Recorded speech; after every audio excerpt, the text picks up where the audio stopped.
दिनेश लाल यादव निरहुआ पहले एगो बयान दिले रहन कि कोई ऐसा सगा नहीं जिसको खेसरिया ठगा नहीं। ये बात 100% सच है।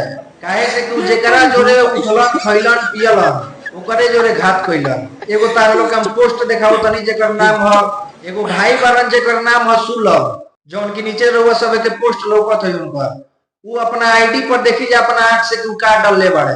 मान ले कि हम तो झूठ बोल सकता नहीं, 2 आदमी झूठ बोल सकता, 3 आदमी झूठ बोल सकता, उनका साथे रहे वाला उनका बारे में झूठ ना बोली। रउआ सब अपना आंख से देखी जा कि सुलभ भाई का उनका ऊपर आरोप लगेले बाड़े। पहला आरोप खेसारी लाल यादव गलत कर रहे हैं, पैसा लेकर के भी दे रहे हैं धोखा। खैर तो पुराना था, पैसा ले लिए पर एनओसी नहीं दे रहे हैं, कई महीनों से बहाने बना रहे हैं।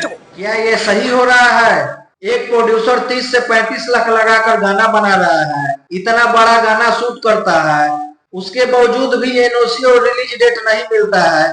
और ये सब आदत खेसारी लाल का आज नया नहीं, ये सब तो खेसारी लाल यादव का पुराना आदत है। कोई ऐसा सगा नहीं जिसको खेसारी ठगा नहीं। ये बात एकदम 100% सही है।